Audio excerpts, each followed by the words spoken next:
Hola, ¿qué tal audiencia? Mi nombre es Artemio Salazar y soy el conductor del tren. Un día más les doy la bienvenida a este su programa, El Maquinista Historias de Terror. Así que prepárense un café, pónganse los audífonos y disfruten este relato.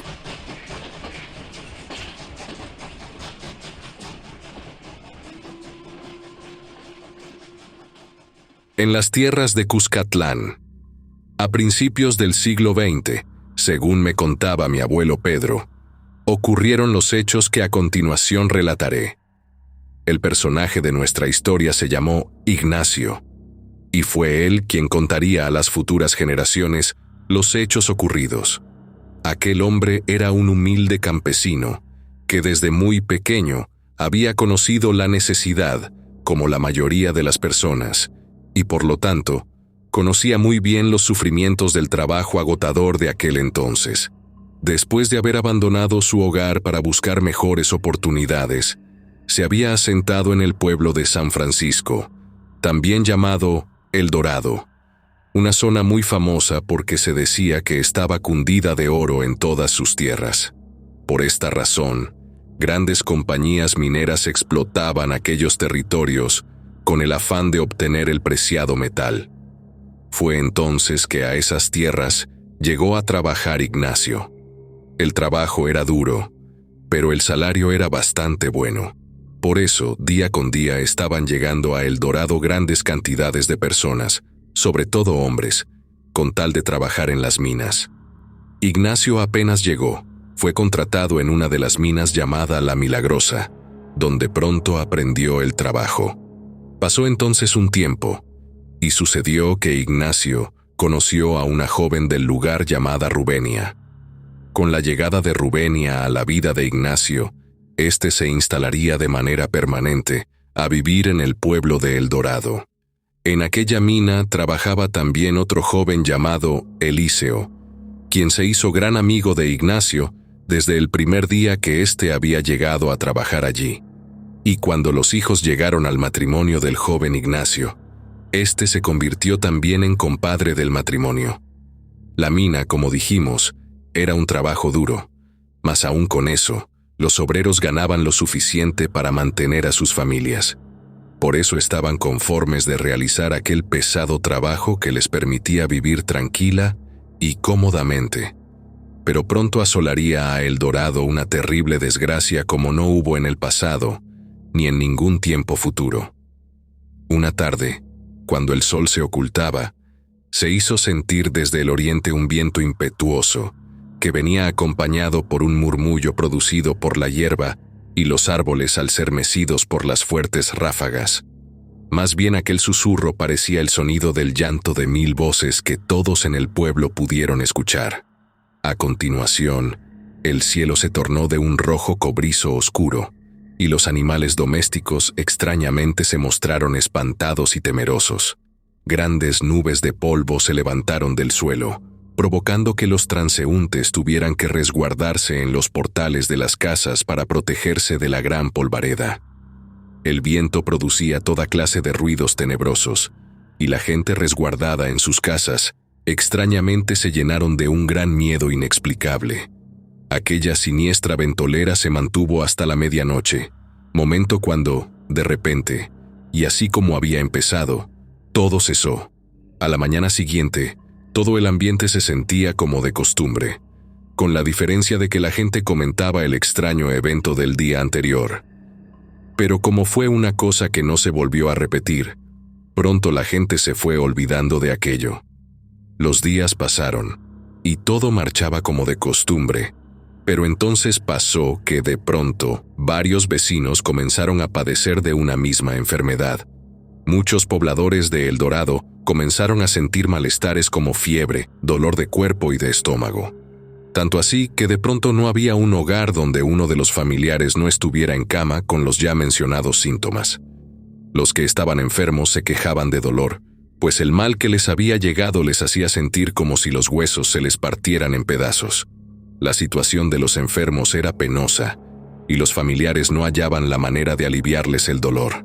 En la mina, los obreros comentaban entre ellos aquella situación y se decían unos a otros: Ya les digo, muchachos, fue ese viento que trajo consigo esa enfermedad que tanta gente está padeciendo. En mi casa, mi mujer estuvo enferma, pero fuimos donde el boticario y nos dio un remedio que le ha ayudado mucho. A lo que otro obrero respondía: eso lo dirás tú porque de seguro te sobra la plata. En mi casa, mi padre está enfermo de eso, seguro por su edad avanzada, pero como el dinero no nos alcanza, no podemos comprarle sus medicinas. Esas y otras conversaciones lamentosas se daban a diario en las minas y por todo el poblado.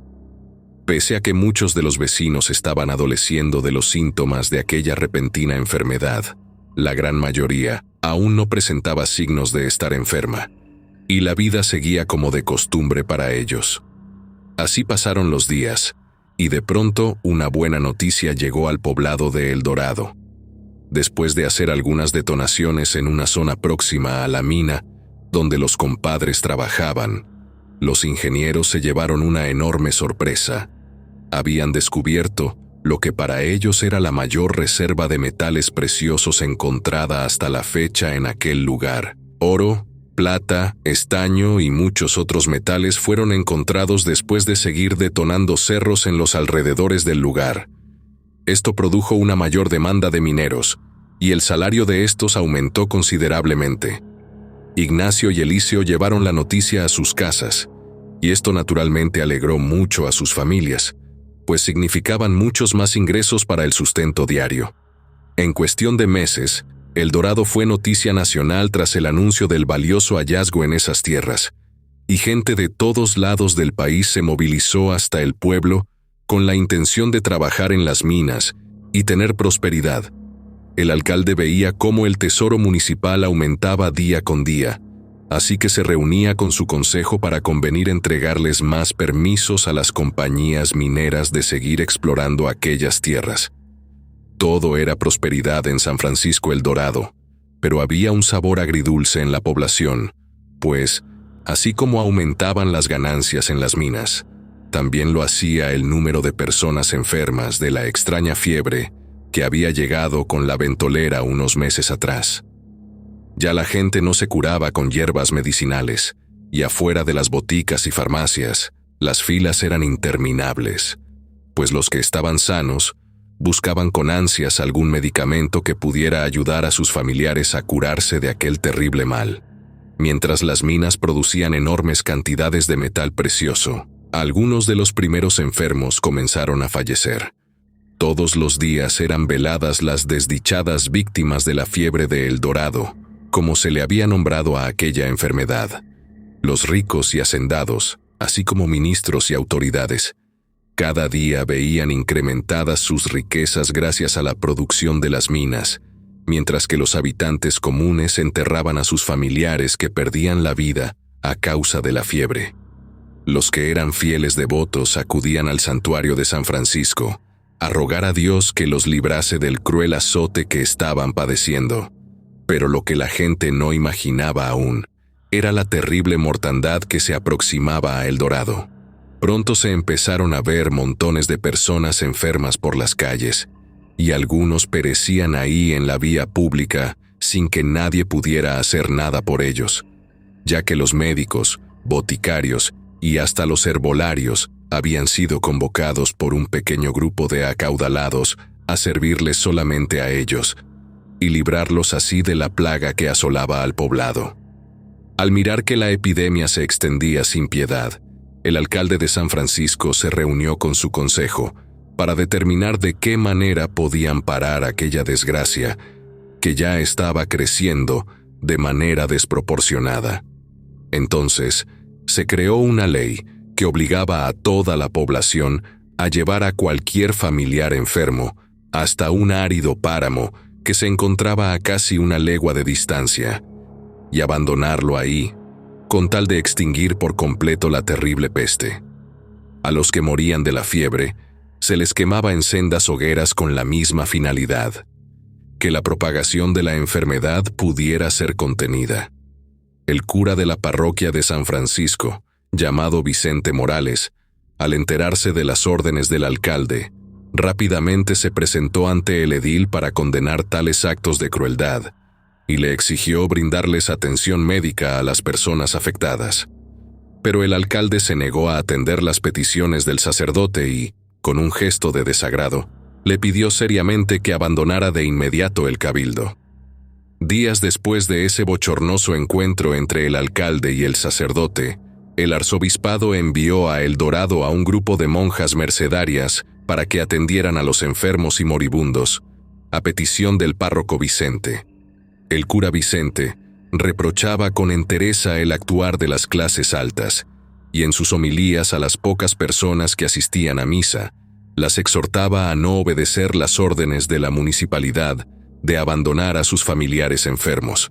Cuando el alcalde se enteró de esto, le envió una nota al cura en donde le advertía que, si seguía alentando a la población a desobedecer las leyes, lo obligaría a cerrar las puertas del santuario y no volver a celebrar una misa. Como el padre Vicente hizo caso omiso a aquellas notas enviadas por el alcalde, un día se presentó una comisión de policías y soldados al templo de San Francisco, y en tremendo acto de sacrilegio, echaron a patadas al padre Vicente. Cerraron todas las puertas con cadenas, y un grupo de soldados permaneció custodiando cada entrada del santo edificio día y noche. Con el cierre del templo, la feligresía sintió que su único consuelo ante el terrible mal había desaparecido.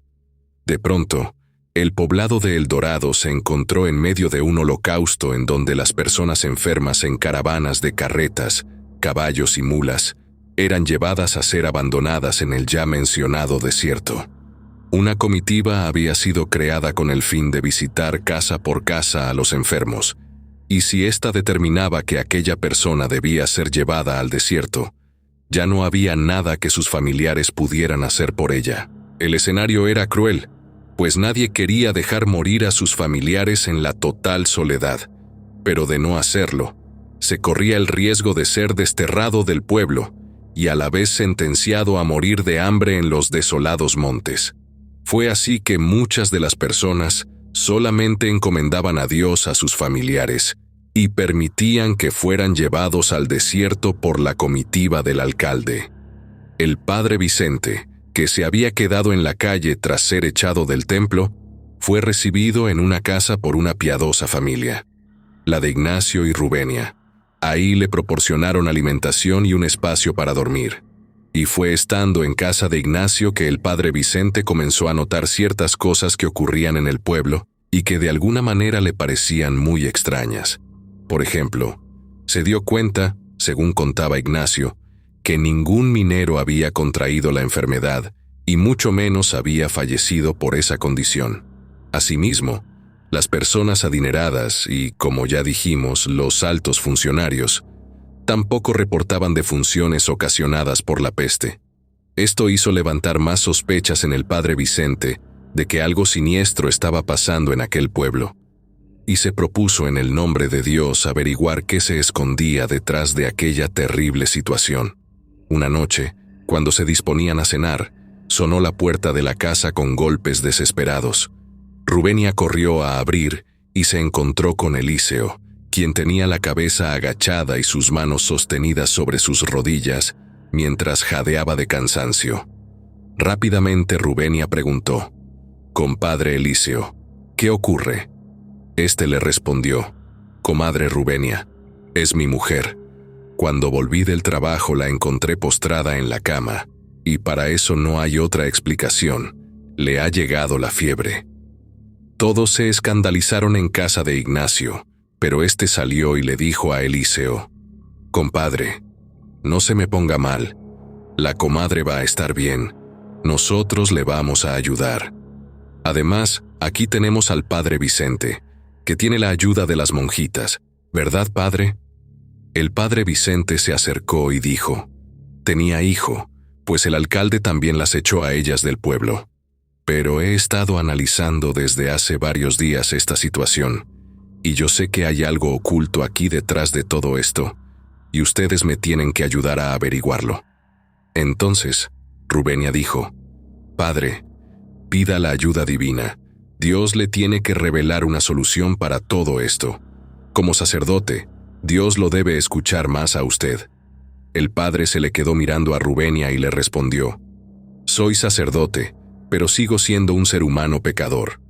Luego, quitándose el collarín y la sotana, siguió diciendo: en esta misión debo luchar más como un individuo común y corriente, y no como sacerdote.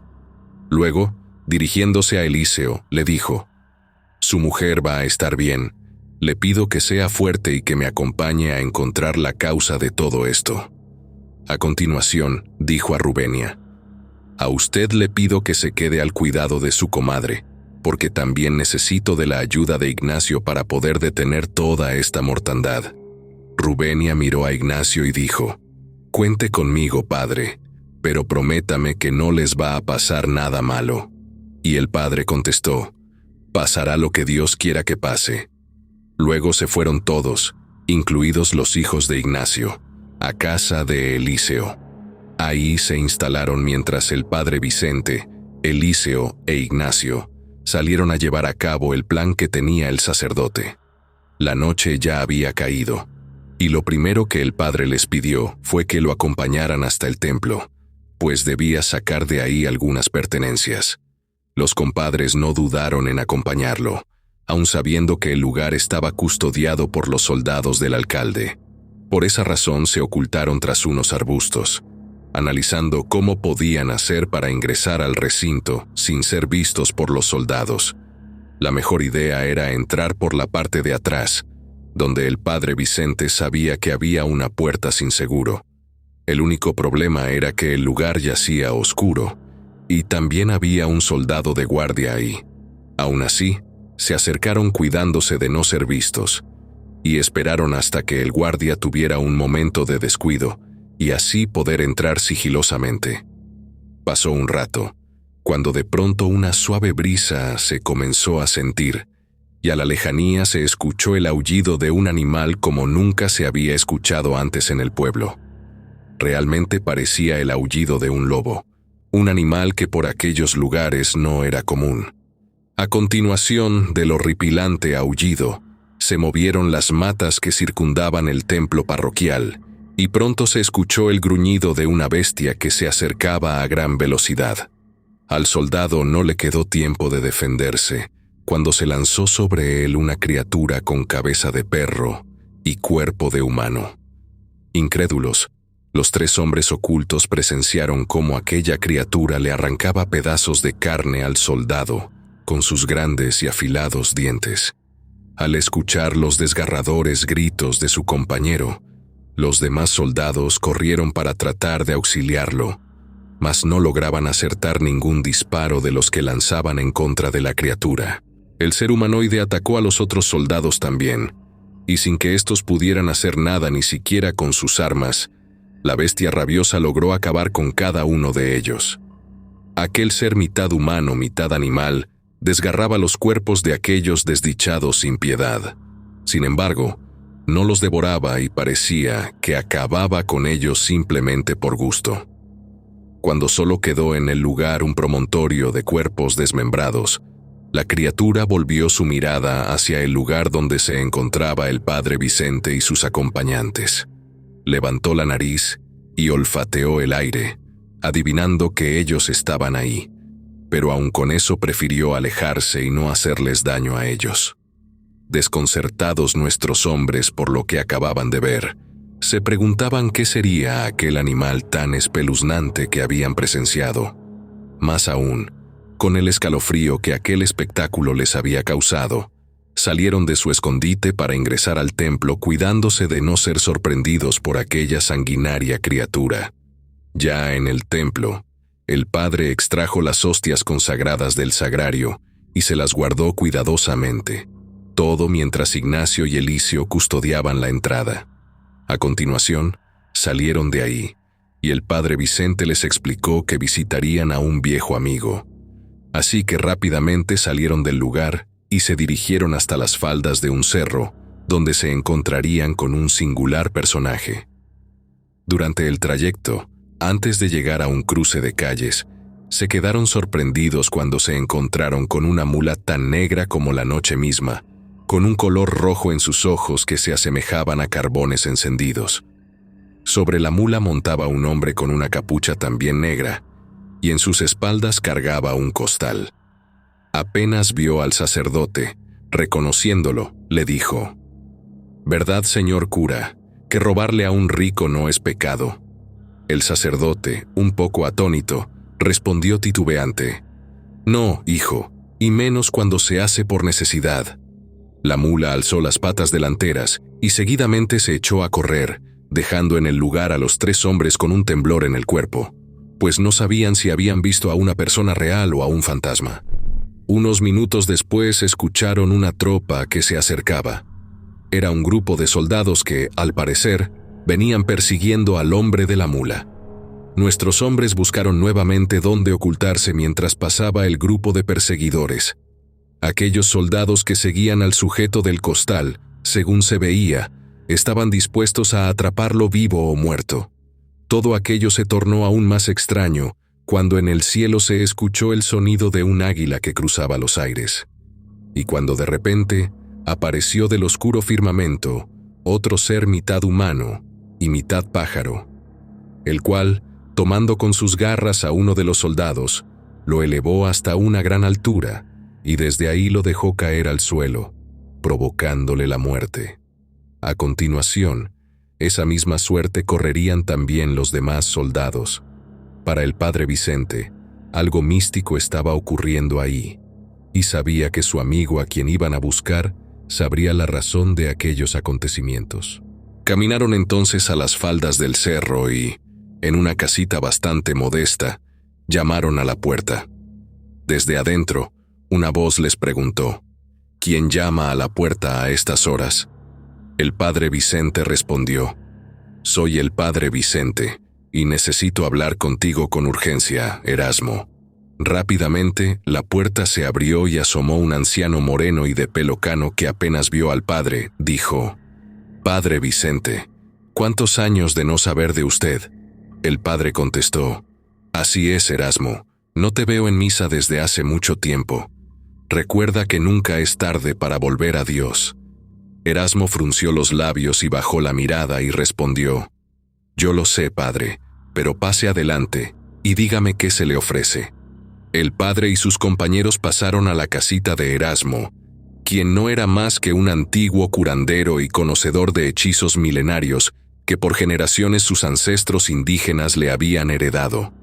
El sacerdote, apenas estuvieron dentro de la vivienda, le dijo a Erasmo: «Erasmo, sé que sabes muy bien lo que está ocurriendo en El Dorado desde que llegó la tormenta de polvo, y quiero que me expliques si tienes algo que ver con esto». Erasmo miró fijamente al padre Vicente y le dijo: «Le juro por Dios que todo lo ve, que no tengo nada que ver con esa terrible peste, pero sí sé quién está detrás de todo eso». «Pues no esperes más para decirme quién es el causante de tantos males», contestó el cura. Entonces Erasmo continuó: «Quizá no me habría enterado de lo que pasa allá en el pueblo si no hubiera tenido la visita de muchas personas para pedirme ayuda. Algunos querían hierbas medicinales, otros me pedían protección para no ser víctimas de la enfermedad, y los que estaban molestos con las autoridades me pedían rituales para de alguna manera cobrar venganza por haber privado a la población de las medicinas que pudieran curar a los enfermos. Por esto, ayudé a muchos con hierbas para sus parientes enfermos, y a otros les enseñé los rituales para transformarse en bestias que pudieran cobrarse las muertes de sus familiares. Luego pedí ayuda a los espíritus para que me revelaran quién o quiénes estaban detrás de toda esta hecatombe. Así me fue revelado que hay una secta de poderosos que pidieron ayuda a Satanás para que les indicara dónde y en qué lugares específicos había más oro. A cambio de esto, los patrones de los mineros le ofrecerían al maligno grandes sacrificios de gente. Todos los enfermos que son abandonados en el desierto son llevados en cuerpo y alma por una legión de demonios hasta el infierno. Luego pedí a los espíritus una guía para poder ayudar a la gente, y ellos dijeron: «Cuando el sacerdote venga a buscarte, haz todo lo que él te pida». Y eso es lo que haré, padre. Todo lo que usted pida para ayudar a la gente. El padre se había quedado atónito al darse cuenta de la maldad que tenían aquellos millonarios en su corazón, y a la vez comprendió la aparición de las criaturas que habían presenciado. Eran los pobres pobladores que con impotencia querían vengar la muerte de sus seres queridos. Entonces, dirigiéndose a Erasmo, le dijo: «Debemos buscar un conjuro que detenga el pacto que han hecho esos indeseables hombres con el diablo». Entonces Erasmo dijo: «Padre, usted sabe que el libro de los hechizos me fue decomisado hace muchos años por la iglesia, y sin las oraciones, nada se puede hacer». Entonces el padre, sacando un pequeño y antiguo libro de su bolsillo, le dijo sonriendo: «¿De este libro estás hablando? Pero padre, ¿cómo me va a pedir que por medio de hechizos ayude a esta gente?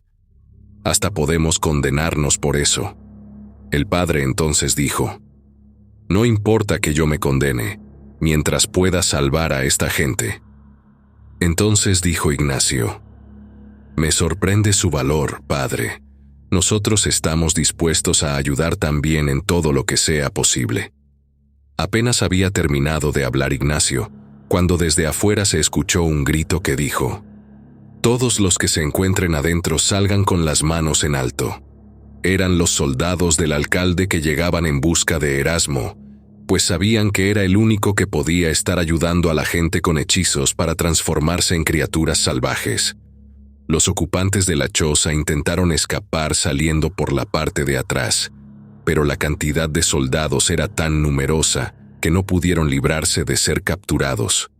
Así que en poco tiempo se vieron encerrados en una mazmorra que se encontraba en el cuartel de los soldados. Estando prisioneros, recibieron la visita del alcalde y de los personajes más adinerados del pueblo. Y al mirar al curandero junto al sacerdote, el alcalde exclamó: «¡Qué sorpresa tan grande! El curita y el hechicero se han juntado para arruinar los planes que tanto nos ha costado llevar a cabo. Ni crean que por culpa de ustedes voy a perder todo el dinero que estoy recibiendo gracias a las minas». El sacerdote entonces le respondió: «Qué tristeza para usted, que con todo el dinero que ha acumulado no podrá apaciguar el tormento que le espera en el infierno». El alcalde lanzó una carcajada y dijo: «¿A usted también lo espera, padre? ¿O acaso no es pecado consultar a los brujos?». Luego, dirigiéndose a Erasmo, le dijo: «Yo a usted lo conozco muy bien, y sé que posee rituales poderosos también. Sé que le ha otorgado el poder a mucha gente de convertirse en criaturas horrendas, y estas nos han estado robando nuestros alimentos y pertenencias. Por eso, usted mismo se va a encargar de que esa gente sea exterminada, ya que hemos tenido gran cantidad de bajas en el cuartel por causa de esas fieras». Luego, les ordenó a los soldados que sacaran de la celda a Ignacio y a Eliseo, y volviéndose a Erasmo le dijo: «Estas dos vidas se van a perder si usted no sigue mis instrucciones, así que le pido haga todo lo que yo le diga. Como ha de saber, en tiempos de los indios, o sea sus antepasados, hubo una época donde mucha gente ociosa se dedicaba a delinquir transformándose en animales y metiéndose a robar por las noches en las casas». «Así es», dijo Erasmo. «Pues supongo que sabe también cómo fue eliminada esa gente», preguntó el alcalde. Entonces Erasmo, mirándolo a los ojos, respondió: «Sí lo sé, con el justo juez de la noche». El padre Vicente miró a Erasmo y le dijo: «Tú no vas a invocar a ese espíritu. Mucha más gente va a morir si se presenta en el pueblo». Erasmo se acercó al alcalde sin mirar al padre y dijo: «Al amanecer es cuando se debe invocar. Yo lo haré, pero suelte a estos jóvenes». El alcalde sonrió y le respondió: «Este tipo de negocios me gusta, sin tanta palabrería. El ritual lo haremos en la parroquia. Qué mejor que profanar un lugar santo para invocar a un espíritu como este». Luego lanzó una burlesca y sonora carcajada. El padre Vicente, dirigiéndose a Erasmo, le dijo: «¿Pero qué clase de trato acabas de hacer? ¿No ves que esa pobre gente hace lo que hace porque están desesperadas?». «Erasmo, Con una paz inmensa en su mirada, le dijo al padre: «Confíe en mí, padre. Esto es lo mejor que podemos hacer». Entonces el padre asintió con la cabeza y dijo: «Está bien, voy a confiar en Dios, y si Dios me trajo contigo, por algo debe ser». Ignacio y Eliseo fueron llevados por los soldados, pues de no hacer lo que el alcalde pedía a Erasmo, ambos serían ejecutados.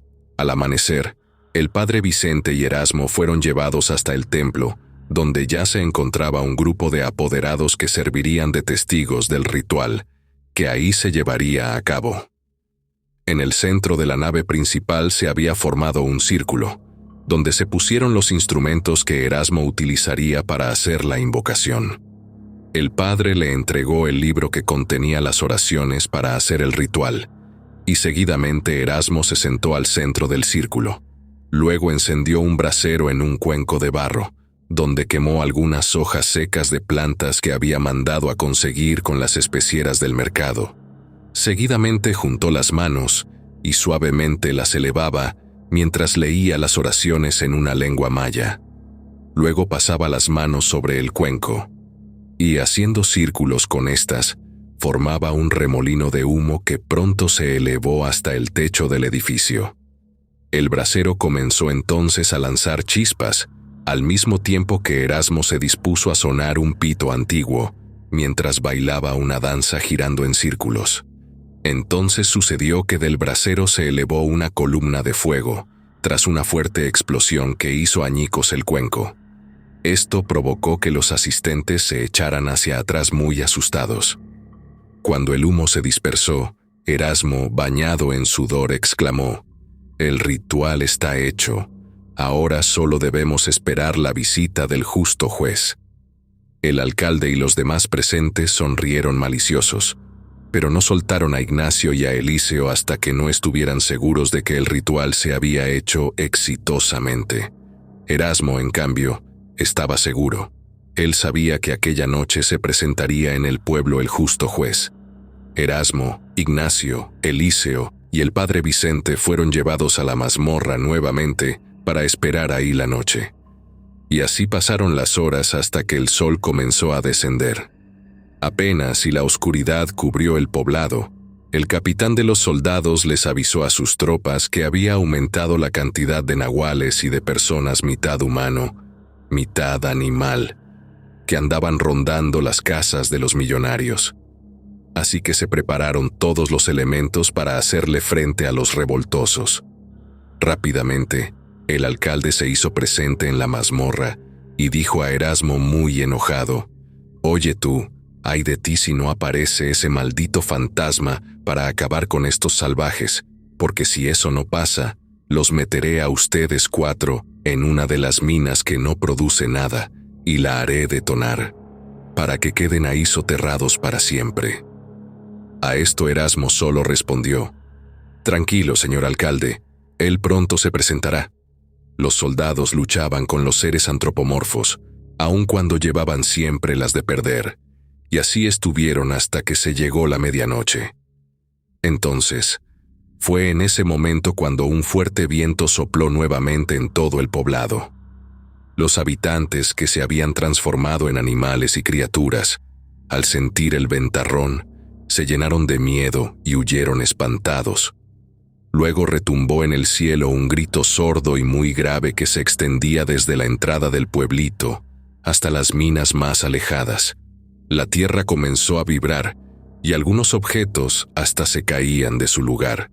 Todos los habitantes que se encontraban en las calles corrieron a encerrarse en sus casas, y los soldados se quedaron mirando a los alrededores para averiguar de qué se trataba todo aquello. De repente, apareció a lo lejos una figura humana de unos 5 metros de alto, de cuya cabeza se levantaba una columna de humo blanco que se elevaba hasta el cielo. El hombre gigante avanzaba lentamente, y por donde pasaba iba dejando nubes de vapor de color blanco. Entonces, el capitán de los soldados, quedándose boquiabierto, dijo al ver aquel espectro: «Dios mío, es el justo juez de la noche». Luego llamó a todas las tropas y les pidió que se pusieran a salvo.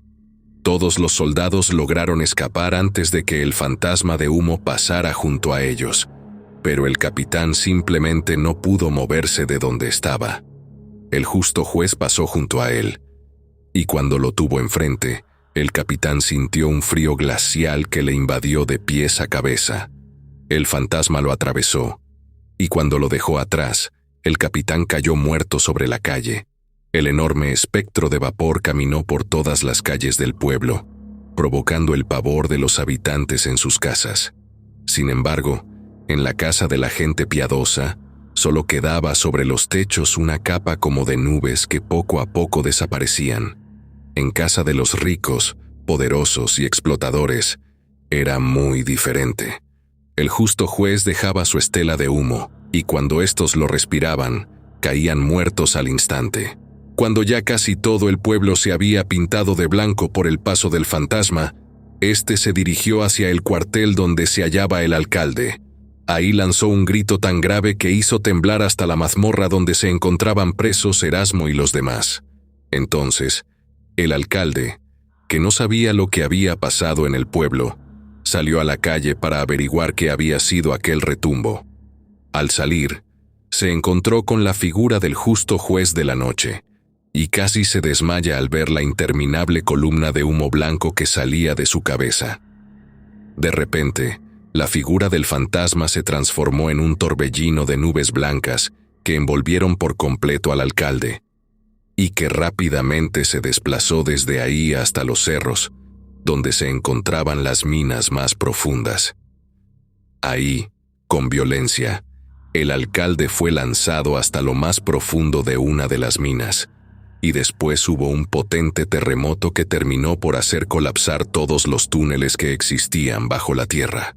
Las minas quedaron selladas, y en una de ellas quedó enterrado para siempre el despiadado alcalde. Luego del sismo, el remolino volvió a transformarse en el ser gigante y de vapor, y a continuación se marchó del pueblo por el mismo camino por donde había llegado. Con la llegada del justo juez de la noche en aquella ocasión, se impuso la justicia que jamás había existido en El Dorado. Todos los acaudalados que habían esclavizado por tanto tiempo a los más humildes murieron aquella noche, y el lugar donde las minas habían existido se convirtió en una tierra fértil, donde los pobladores, posteriormente, se ganarían la vida a través de la agricultura. El padre Vicente abrió nuevamente el templo y celebró una misa para dar gracias a Dios por no desamparar a aquella gente.